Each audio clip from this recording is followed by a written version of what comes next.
Sa isang tahimik na baryo, kilala si Mang Mario bilang simpleng mangangatay ng baboy tuwing umaga. Ngunit sa likod ng kanyang karaniwang gawain, may madilim na lihim siyang pinapasan sapagkat pagsapit ng gabi, hindi lamang karne ng baboy ang kanyang hinahati, kundi mga nilalang na bumabangon upang manlamon ng dugo at laman ng tao. Kung gusto mong marinig ang kwento, halika. Mainit na singaw ng kape ang bumangga sa ilong ni Mario habang nakaupo siya sa bangkito sa tabi ng kusina. Madaling araw pa lamang pero gising na siya. Nakasuot ng kupas na t-shirt at may nakasabit na matalim na kutsilyo sa bewang. Ganito na ang buhay niya mulat sa pool. Mangangatay ng baboy, sanay na siya sa lagatik ng kutsilyo at sa amoy ng sariwang dugo. Tay, di ba't sabi niyo kahapon may ibang trabaho kayo sa gabi? Tanong ng bunso na yang si Nestor habang nakasilip sa pinto. Napahinto sa pag-inom si Mario. Tumitig siya sa anak. Oo, pero hindi na yon para sa bata. Huwag mong alamin. Huwag mong tatanungin. Ang isipin mo, mag-aral ka. Tahimik na sumang-ayon ang bata. Hindi alam ni Nestor na ang tinutukoy ng ama ay ang kanyang lihim na gawain. Hindi lamang siya nagkakatay ng baboy sa umaga, kundi may mas madilim siyang ginagampanan tuwing gabi. Pagdating sa palengke, sanay na ang mga kapwa mangangalakal kay Mario. Palibhas ay matagal na sa trabaho. Kilala siya bilang mabilis at malinis magtrabaho. Walang bakas ng takot sa kanyang mga mata kapag humahawak ng patalim. Ngunit sa likod ng pagiging eksperto niya, may mga bagay na hindi nakikita ng iba. Mario, baka mapagod ka na yan. Balita ko hanggang gabi ka raw gising. Biro ng kapwa niyang katay na si Ernesto. Ngumisilang si Mario. Kung gusto mong mabuhay, kailangang masipag. Hindi na nag-usisa si Ernesto, ngunit may kutob siya. Hindi normal ang kilos ni Mario nitong mga huling buwan. Madalas itong umuuwi ng may dalang mga sugat at gasgas sa braso. At kung minsan ay may bakas ng matinding laban. Pagsapit ng hapon, matapos ang buong araw magtrabaho, umuuwi si Mario na mabigat ang katawan, ngunit hindi siya natutulog ng mahimbing. Sa halip, nag-aayos siya ng mga gamit na hindi nakikita ng kanyang pamilya, mga espesyal na kutsilyo, pang-ipit na bakal at mga bote ng langis na mabaho at malagkit. Bago lumubog ang araw, nilalagay niya ito sa sako at tinatalian ng mahigpit. Tay, saan ka na naman kayo pupunta? Tanong muli ni Nestor. May pupugutan pa kayong baboy? Sa kabilang baryo, matulog ka na. Ngunit hindi baboy ang hinihintay niyang katayin. Sa labas ng baryo, may kagubatang pinagbabawal puntahan kapag gabi. Ayon sa matatanda, dito rin namamahay ang mga nilalang na matagal nang nagbabalat kayo bilang tao sa araw. May mga kwento ng mga nawawalang bata, ng mga bangkay ng kalabaw na walang lamang loob at ng mga buntis na biglang naglalaho sa gitna ng dilim.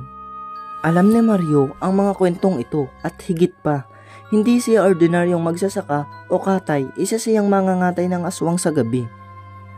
Nang gabing iyon, tahimik siyang naglakad patungo sa gubat. Ang buwan ay mapula, tila nagtatago sa ulap. Ang mga kuliglig ay biglang tumatahimik nang siya ay pumasok sa masukal na daan. Dama niya ang lamig na dumarampi sa kanyang batok, ngunit hindi siya kinakalabutan. Sa dami ng beses niyang hinarap ang mga halimaw na ito, natuto na siyang maging matatag. Ilang minuto pa lang siyang naglalakad nang marinig siya ng kakaibang kaluskos. Mabigat, parang may gumagapang. Huminto siya at dahan-dahang hinugot ang kutsilyo mula sa sako. Magsilabasan kayo, bulong niya sa dilim. Isang halakhak ang sumagot mula sa taas. Hindi ito halakhak ng tao, kundi isang nilalang na may mahabang dila at matulis na kuko. Mula sa nga ng puno, bumagsak ang isang aswang, babae. Itong payat na may mga mata na kulay dilaw at bibig na nakanganga hanggang tenga. Mario, paos nitong wika. Akala mo hindi ka namin kilala? Alam naming ikaw ang pumapatay sa dalawa naming kasama kagabi. Hindi kumibo si Mario. Tumawid siya ng tindig, matalim ang tingin at hinigpitan ang hawak sa kutsilyo. Sumugod ang nilalang, mabilis at gutom. Ngunit sanay si Mario. Umilag siya at sabay saksak sa tagiliran nito. Umalingaw-ngaw ang sigaw ng aswang, tila pinaghalo ng babae at hayop. Nang akmang kakawala, Mabilis na hinugot ni Mario ang pang-ipit na bakal at inipit ang leeg ng halimaw. Pinersa niya pababa hanggang sa bumagsak ito sa lupa. Ngunit hindi pa tapos, mula sa likuran, 3 pamparas ng mata ang kumislap. Lumabas ang iba pang kasamahan ng halimaw. May isa na may mahabang pakpak, isa na nakalawit ang laman loob at isa pang parang lalaki ngunit ang balat ay nagbabalat at nangingitim. Napabuntong hininga si Mario. 3? Hindi pa kasama ang mga susunod na gabi na naman ng trabaho. Lumundag ang lalaking nangingitim ang balat, ngunit sinalubong ito ng matalim na kutsilyo. Sa isang iglap, tumilapon ang dugo sa mga dahon. Sumugod din ang may pakpak, ngunit inabot ito ni Mario ng bote ng langis na may kanyang dala. Nang mabuhusan agad, siyang nagbitaw ng posporo. Umilaw ang buong katawan ng halimaw at ang sigaw nito ay nagpatilamsik ng mga ibon mula sa mga sanga. Naiwan ang isa, ang nilalang na nakalawit ang laman loob. Mabagal itong lumapit ngunit nakakatindig balahibo ang bawat yapak. Nakangiti ito at sa bawat hakbang ay umaalog ang mga lamang nakabitin sa tiyan.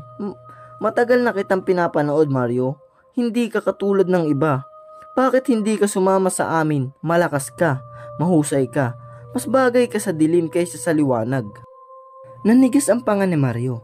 Hindi ako tulad ninyo. Ako ang katapusan nyo. Isang mabilis na laban ang sumunod. Kumawala ng malalakas na hampas ang halimaw, ngunit bawat galaw ay nasasalubong ng matalim na patalim ni Mario. Sa huli, isang matalim na hiwa sa leeg ang tumapos dito. Humihingal si Mario, nakaupo sa lupa, hawak-hawak ang dugo ang kutsilyo. Hindi iyon ang unang beses na nakipaglaban siya at tiyak na hindi iyon ang huli. Sa dilim ng kagubatan, alam niyang mas marami pang darating. Nang umuwi siya patago, niyang nilinis ang mga kagamitan bago pumasok sa bahay. Tulog na ang pamilya niya. Pinagmasdan niya sandali ang anak na si Nestor, payapang natutulog sa banig. Sa loob-loob niya, iyon ang dahilan kung bakit niya tinatanggap ang 2 uri ng trabaho. Mangangatay ng baboy sa umaga para mabuhay ang pamilya at mangangatay ng aswang sa gabi para manatiling ligtas ang baryo. Ngunit hindi niya alam na susunod na gabi mas malaking panganib ang darating at may kinalaman ito sa sariling dugo ng kanyang pamilya. Kinabukasan, tila walang nangyari kay Mario. Bumangon siya ng maaga gaya ng kanagawian at muling naghanda para sa trabaho sa palengke. Pinilit niyang itago ang hapdi ng mga sugat sa braso at balikat, pero hindi nakaligtas sa tingin ng kanyang asawa na si Lorna. Mario, lagi kang may sugat, puro gasgas, puro galos. Sabihin mo nga sa akin, ano ba talagang pinasok mo? Napayuko si Mario. Hindi niya kayang sabihin ng totoo dahil baka mas lalong matakot si Lorna. Trabaho lang, Lorna. Kung minsan nagkakabanggaan sa palengke, kung minsan nahihiwa, normal na. Ngunit hindi kumbinsido ang asawa. Lumapit ito at hinawakan ang braso ng lalaki. Basta't mag-iingat ka, hindi lang ikaw ang maaapektuhan kung may mangyari sa'yo. Tahimik na tumango si Mario. Sa palengke, dumami ang mga chismis na may magsasaka raw na nawawalan ng alagang kambing. Ang iba na may nagsasabi may batang hindi nakauwi matapos mamitas ng bayabas sa gubat. Mario, narinig mo ba yon? Tanong ni Ernesto habang naghuhugas ng kutsilyo. May kung ano-ano raw na nilalang sa gubat. Kagabi, dugo ng hayop nagkalat. Umiling si Mario, mga kwento lang yan ng matatanda. Huwag kang makikinig. Ngunit sa loob-loob niya, alam niyang totoo ang lahat ng iyon. Ang laban niya kagabi ay simula lamang. Ang aswang na nakaligtas at ang iba pang nakatakas ay tiyak na naghahanap ng paraan para makaganti. Pagdating ng hapon, abala si Mario sa pag-aayos ng mga gamit nang lumapit si Nestor. Tay, nakita ko po si Aling Bising kanina.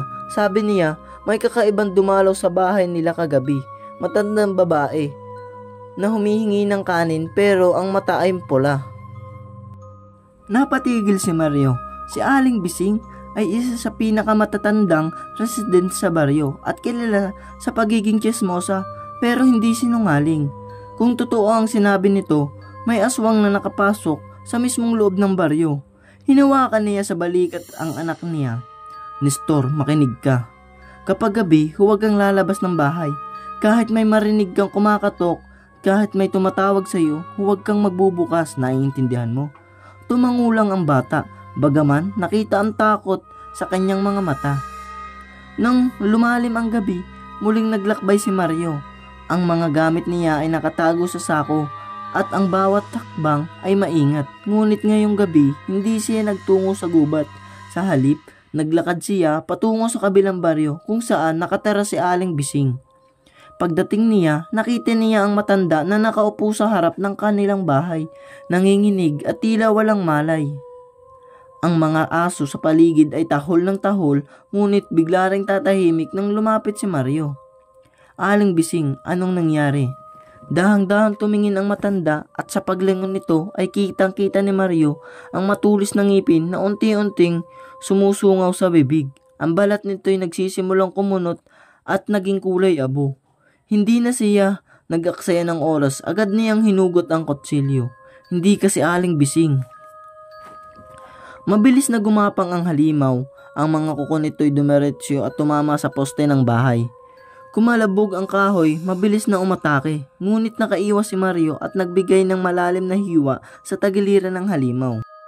Mario, ungol ng boses na paiba-iba, minsan babae, minsan parang hayop, hindi mo kami mauubos. Nasa dugo nyo rin yan. Napatigil si Mario, kahit sandali. Ano ang ibig sabihin ng halimaw? Bago pa man siya makasagot, muling sumugod dito. Mabilis ang palitan ng galaw, kutsilyo laban sa kuko, dugo laban sa dugo. Sa huli, nagawa niyang ibaon ang pang-ipit sa liig nito hanggang sa tuluyang bumagsak at mangisay. Habang humihingal, tinitigan ni Mario ang dugo ang katawan ng halimaw. Naisip niya, kung nagawa nitong magbalat kayo bilang Aling Bising, baka mas marami pa ang nakapasok sa baryo. Pag-uwi niya, nadatnat niyang gising si Lorna, nag-aalala. Mario, bakit gabi-gabi kang wala? Sabihin mo na ang totoo, may tinatago ka ba sa amin? Hindi agad sumagot si Mario. Tumingin siya at sa kanilang anak na natutulog sa gilid. Napakagat siya sa labi, saka bumulong. Ginagawa ko lang ito para maligtas kayo, para walang dumapo sa bahay na to. Anong ibig mong sabihin? Halos pasigaw na tanong ni Lorna. Pinilit niyang hindi magsalita pa. Hindi pa handa ang pamilya sa katotohanan, ngunit alam ni Mario na hindi niya ito matatago ng matagal. Kinabukasan, may mga nagpunta sa kanilang bahay, 3 lalaki mula sa baryo, lahat armado ng gulok. Mario, sabi ng isa, nabalitaan naming may nilalang na pinatay kagabi sa bahay ni Aling Bising. Nakita ka raw ng ilang kapitbahay na papunta roon. Ano ba ang alam mo? Napayukom ng kamao si Mario. Kung may nakita kayo, huwag na kayong makisawsaw. Ang importante, wala nang mang-aabala sa inyo. Ngunit hindi kumbinsido ang mga lalaki. Baka may tinatago ka, baka isa ka na rin sa kanila. Halos mabali ang ngipin ni Mario sa pagpigil ng galit. Kung ipapaliwanag niya ang totoo, tiyak na hindi sila maniniwala. Kung manahimik siya, lalo siyang pagbibintangan. Pinili niyang lumisan, bitbit ang mga gamit at naglakad patungo sa bukid. Pagdating ng hapon, habang naglalakad si Mario sa tabing ilog, may narinig siyang mahihinang iyak. Sinundan niya ito hanggang isang punong malaki. Doon nakita niya si Nestor, ang kanyang anak, nakaupo at umiiyak. Nestor, anong ginagawa mo rito? Sabi ko huwag kang lalabas.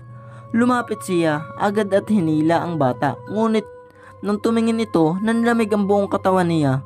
Ang mga mata ng bata ay kulay dilaw at sa gilid ng labi ay bakas ng dugo. Ah, anak, bulong ni Mario. Nanginginig ang kamay. Ngumiti si Nestor at unti-unting lumabas ang matutulis ng ngipin. Tay, gutom ako.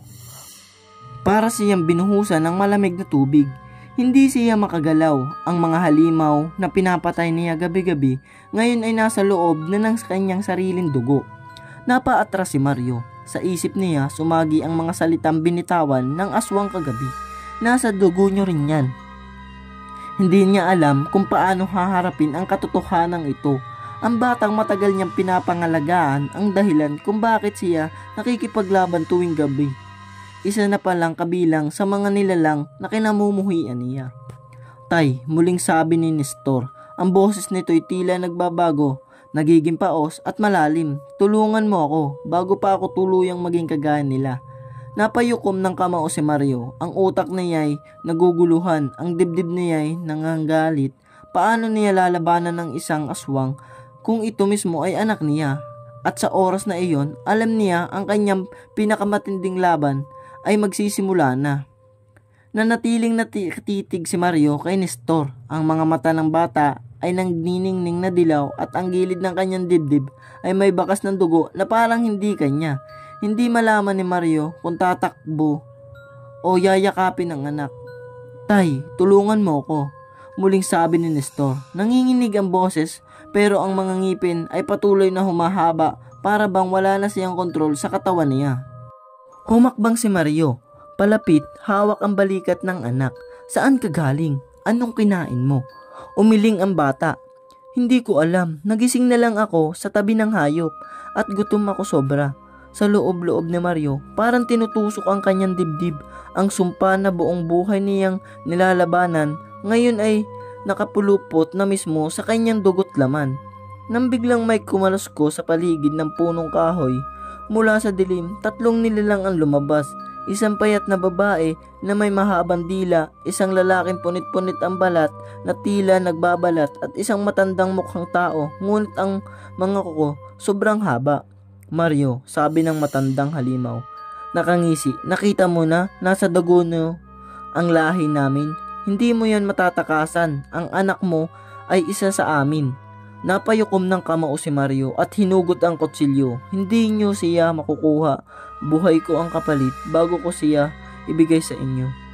Tumawa ang babae, may mahabang dila. Hindi mo kami kailangan labanan. Hindi mo rin siya kayang patayin. Alam naming mas pipiliin mong protektahan siya. Sa huli, kami rin ang mananalo. Mabilis ang mga sumunod na galaw. Lumundag ang lalaki na nagbabalat at sinugod si Mario. Ngunit sanay na siya sa isang hiwa sa tiyan at sumirit ang dugo. Umiyak si Nestor, hawak ang kanyang ulo. Para bang nahihirapan sa nakikita. Tay, tama na, sigaw ng bata. Nasasaktan ako kapag pinapatay mo sila. Natigilan si Mario. Anong ibig mong sabihin? Ngumisi ang matandang halimaw. Konektado siya sa amin. Bawat sugat na ibinibigay mo, damay siya. Subukan mo at baka siya ang mamatay bago kami. Nanginig ang kamay ni Mario. Hindi niya pwedeng ipagpatuloy ang laban kung totoo ang sinabi ng halimaw. Sa halip, mabilis niyang hinila si Nestor at tumakbo papalayo diretso sa masukal na daan patungo sa baryo. Ngunit hindi natapos doon. Sinundan sila ng mga halimaw. Ang halakhak nila'y humahabol sa bawat hakbang. Ang dila ng babae pumalo sa lupa, halos tumama sa paa ni Mario. Ang matanda na may mabagal ngunit patuloy ang habol. Ang mga ko'y kumikiskis sa mga sanga. Pagdating sa gilid ng ilog, napatigil si Mario. Wala na siyang matatakbuhan sa kabila.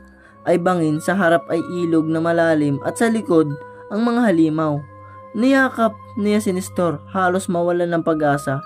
Anak, lumaban ka kung nandiyan ka. Pigilan mo ang sarili mo, huwag kang hahayaan sa kupin nila. Umiyak si Nestor, nanginginig. Tay, nararamdaman kong gusto kong sumama sa kanila. Gusto kong kumain ng laman pero ayokong maging halimaw. Hindi ka magiging katulad nila, sigaw ni Mario. Biglang sumugod ang babae na may mahabang dila. Wala nang choice si Mario. Itinulak niya si Nestor sa gilid at sinalubong ang halimaw. Gamit ang kutsilyo, isang malalim na saksak sa leeg ang nagpatigil dito. Ngunit gaya ng sinabi ng matanda, narinig niya ang sigaw ng anak sa likuran.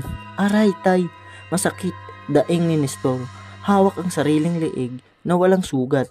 Duguan ang babae, ngunit hindi ito tuluyang namatay. Ngumisi pa ito habang bumagsak. Nakikita mo na hindi mo kami mapapatay nang hindi siya nadadamay. Sa desperasyon, naisip ni Mario ang mga bote ng langis at halamang dala niya. Kinuha niya ang isa at binuhusan ang likido ang paligid ng kanilang pwesto. Sinindihan niya ng pusporo at isang pader ng apoy ang naghiwalay sa kanila ng mga halimaw. Mario, sigaw ng matanda. Galit, hindi mo kami matatakasan. Sa susunod, wala nang makakapigil sa anak mo na sumama sa amin. Habang naglalagablab ang apoy, mabilis na binuhat ni Mario si Nestor at tumakbo papunta sa kabilang daan. Tumalon sila sa ilog at kahit mabigat, pinilit niyang languyin hanggang marating ang kabila. Sa wakas, nakabalik sila sa kanilang bahay. Basang-basa, duguan at hingal na hingal. Ibinagsak ni Mario si Nestor sa banig. Lumapit si Lorna, gulat at takot. Mario, anong nangyari sa anak natin? Nang tumingin si Lorna, halos matumba siya. Kita niya ang mga mata ni Nestor na kumikislap ng dilaw at ang mga ngipin na unti-unting humahaba. Napasigaw siya, aswang ang anak natin. Hindi, sigaw ni Mario. Hindi siya halimaw, anak ko siya. Ngunit si Lorna ay umatras, nanginginig, hawak ang bibig. Mario, kung hindi natin siya pipigilan, baka tayo pa ang unahin niyang lamunin. Niyakap ni Mario ang anak. May paraan, sigurado akong may paraan. Hindi ko siya kakayang patayin. Lorna, kahit sabihin mong delikado, hahanapin ko ang lunas. Ngunit bago pa makasagot ang kanyang asawa, kumatok ang tatlong lalaking dumalaw kahapon. Lahat sila may dalang gulok at lampara. Mario, sigaw ng isa mula sa labas. Buksan mo to. Nabalitaan namin ang anak mo. Siya raw ang kumakain ng mga hayop sa bukid. Totoo ba? Nanginginig si Lorna. Narinig nila, Mario, alam na nila. Pinisil ni Mario ang balikat ng kanyang asawa. Huwag mo silang pagbubuksan. Ako na ang bahala. Ngunit, nagsimulang umalingaw-ngaw ang sigaw ng mga tao sa labas. Hindi lang tatlo, marami silang dala, mga kapitbahay na armado ng gulok, sibat at apoy. Ang buong baryo ay nakapalibot sa kanilang bahay. Nagpumigla si Nestor, tila nagugutom at nagagalit. Tay, ang sakit, ang init sa loob ko, ayaw ko na. Mariing niyakap ni Mario ang anak. Lalaban tayo, huwag mong hayaang kunin nila ang katauhan mo. Sa labas, nagbabantang pwersa ang naghihintay. Sa loob, isang ama ang pumipilit iligtas ang anak mula sa sumpang hindi niya kayang ipaliwanag. At sa sandaling iyon, alam ni Mario, bukas na ang huling yugto ng kanyang laban. Hindi lamang laban sa mga halimaw sa gubat kundi sa sariling mga kapitbahay at higit sa lahat, laban sa sumpang dumadaloy sa dugo ng kanyang anak. Malalakas na kalampag ng paa at sigawan ang pumupuno sa labas ng bahay. Sa bawat hampas ng mga kapitbahay sa pinto, parang unti-unting kumikipot ang mundo ni Mario. Nasa braso niya si Nestor, nanginginig, namimilipit sa gutom na hindi niya kayang ipaliwanag. Mario! Sigaw ng isa, lalaki sa labas. Buksan mo to, bago namin wasakin ang pinto mo. Ang anak mo, panganib sa buong baryo. Napasulyap si Lorna kay Mario. Hulaan, hindi na natin sila mapipigilan. Kung hindi natin gagawin sila ang gagawa, patayin nila ang anak natin. Mariing umiling si Mario. Hindi Lorna, hanggat may hininga ako, walang nahahawa kay Nestor. Sa isang iglap, biglang bumakas ang bumbungan. Hindi dahil sa mga kapitbahay, kundi sa tatlong halimaw na kaninay naiwan sa gubat. Bumagsak sila mula sa itaas, nangangalait, amoy usok at dugo. Ang matandang may mahabang kuko ay ngumisi. Mario, sinabi ko na, kami ang magtatapos sa lahat. Ang anak mo ay sa amin. Nagtilian ng mga tao sa labas nang makita ang mga halimaw na dumapo. Ang galit ng mga kapitbahay ay napalitan ng takot, ngunit hindi sila umatras. Sa halip, mas lalo nilang tinutok ang mga sibat at gulok sa bahay ni Mario. Mga halimaw, sigaw ng isa, pati pamilya ni Mario kasabwat. Sa loob, nagbanggaan ang 2 persa ng panganib. Ang mga halimaw na gusto si Nestor at ang mga tao sa baryo na gusto rin patayin siya. Hinugot ni Mario ang pinakamatalim niyang gulok. Huminga siya ng malalim. Kung ganyan, laban na. Sa unang bugso, sumugod ang lalaking nagbabalat. Sinagupan ni Mario gamit ang gulok at tinaga ito sa balikat. Umalulong ang halimaw, ngunit ramdam ni Mario ang panganginig ng anak sa kanyang likod. Damay si Nestor sa bawat sugat. Tay, masakit. Huwag mo silang patayin. Halos mapunit ang boses ng bata. Kung hindi ko gagawin anak, kukunin ka na nila. Sigaw ni Mario habang tinutulak palayo ang nilalang. Naglaho ang sigawan ng tao at halimaw. Sa labas, nagsimula ang sunugin ng mga kapitbahay. Ang dingding ng bahay ni Mario, walang makakaligtas. ang kan ng halimaw.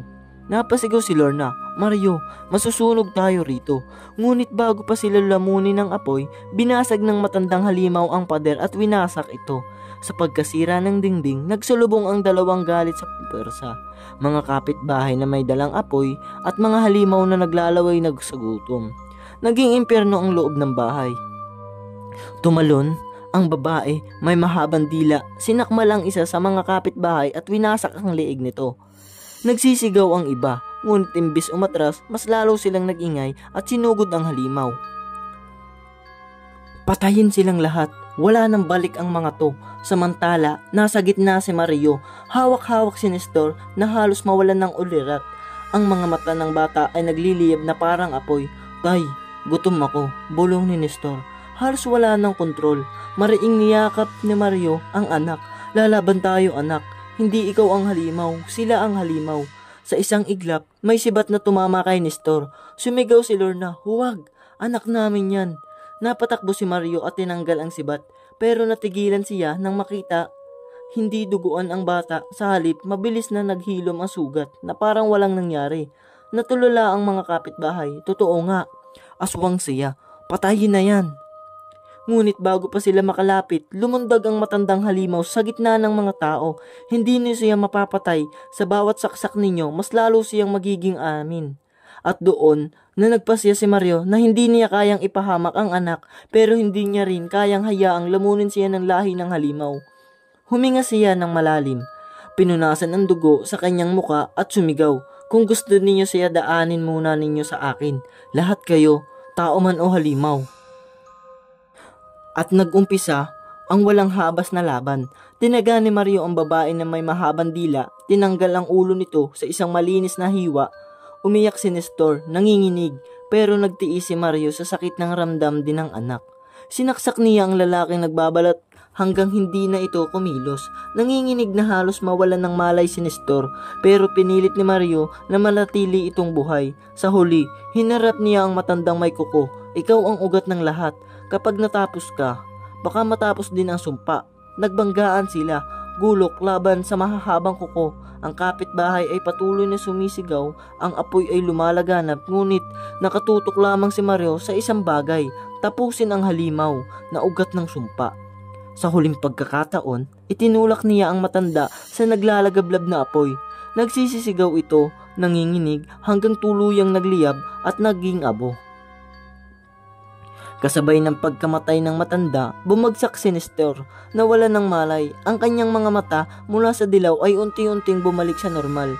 Ang mga ngipin niyang matutulis ay naglaho. "Mario," sigaw ni Lorna. Agad na niyakap ang anak, bumalik siya. Ngunit hindi pa tapos.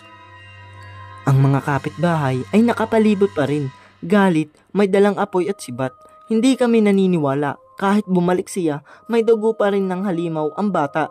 Hindi kami titigil hanggat hindi siya patay. Tumindig si Mario, duguan, pagod, ngunit matatag. Itinaas niya ang gulok na puno ng dugo ng halimaw. "Kung ganun, ako muna. Ako ang unahin nyo. Ako ang ama. Kung papatayin ninyo ang anak ko, kailangan ninyo munang dumaan sa akin." Nagkatinginan ang mga tao. Ang ilan ay nag-atrasan, natakot sa determinasyon ng mangangatay na halos mag-isay lumaban sa halimaw. Ngunit ang iba ay nanatili, hawak ang kanilang sandata. Dahan-dahang tumayo si Nestor, hawak ang tiyan, mahina ang boses. "Tay, nay, hindi ko alam kung hanggang kailan ako magiging normal, pero susubukan ko, hindi ako susuko." Nagpahagulhol si Lorna at niyakap ang anak. Si Mario na may nakangiti ng mapait. "Basta buhay ka, anak, lalaban tayo araw-araw." Sa labas, nanatiling nagbabantay ang mga tao. Hindi tiyak kung aalis o susugod. Sa dilim ng gubat, maririnig pa rin ang huni ng mga halimaw na hindi patuluyang nauubos. At doon, nagtapos ang gabing iyon. Si Mario ang nangangamatay ng baboy sa umaga at nangangatay ng aswang sa gabi. Nakatayo sa gitna ng apoy, dugo at takot, hawak ang gulok, handang ipaglaban ang anak sa laban sa lahat ng tao man o halimaw.